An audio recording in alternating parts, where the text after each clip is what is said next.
ৰেলৱেজে আমাক map provide কৰিছে, সেই অনুযায়ী 10,078 স্কুৱেৰ মিটাৰৰ মাটিত আমাৰ এভিকশ্যনটো চলি আছে। আৰু তাৰ ভিতৰত এনেই বাকীটো ৰেলৱে ষ্টেচনে আছে, কিন্তু আমি দেখিছোঁ 4টা কংক্ৰিট ঘৰ আছে। তেওঁলোকক বহু দিনৰ পৰা ন'টিচ দিয়া হৈছে, যোগাযোগ কৰা হৈছে, কিন্তু তেওঁলোকে না ৰেলৱেজৰ লগত কোঅপাৰেট কৰিছে, না জিলা প্ৰশাসনৰ লগত কোঅপাৰেট কৰিছে। সেইকাৰণে তেওঁলোকক ফাইনেল ন'টিচ দি পেলাই, আজি ফাইনেল ডেট দি পেলাই আমি গোটেই পুলিচ প্ৰশাসন ৰেলৱেজ আহিছোঁ এই ঘৰকেইটা তাৰমানে ভাঙি দিবলৈ। তাৰ বাহিৰে বেলেগ একো বিকল্প নাই।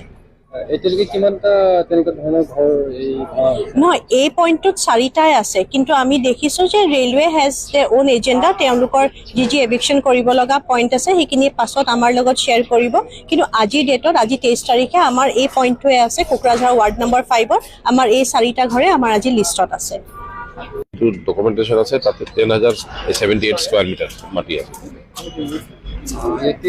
আমি দেখিছোঁ এটা একচুয়ালি আমার রেলের অমৃত ভারত এটা প্রজেক্ট চলিছে, গোটেই ইন্ডিয়ান রেলতে চলি আছে। তো যতে যতে এনেকা এই প্রবলেম আহিছে, ততে ততে এইটো মানে এভিকশনটো করা হয়ে আছে। এইটোতো কামৰ ওপৰত, যদি আপোনাৰ এভিকশন জলদি জলদি হৈ যায়, আজি যেনেকা কমপ্লিট হ'লে তেতিয়াহ'লে কাম আৰু ফাষ্ট হ'ব। আৰু এভিকশন কৰাৰ সম্ভাৱনা আছে নেকি ইয়াৰ পাছত? এতিয়া এইটো আমাৰ ওপৰৱালা এইটো ডিচিশ্যন দিয়া নাই এতিয়াও। এতিয়া যদি আৰু দৰকাৰ লাগে তেতিয়াহ'লে আগত আৰু ক'ব।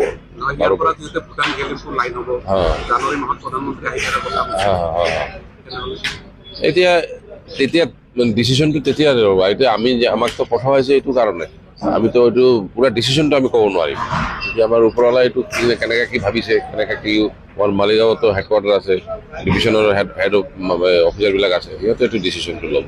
আমি এইটো ডিচিশ্যনটো ক'ব নোৱাৰিম কি কৰিব নকৰিব আগতে।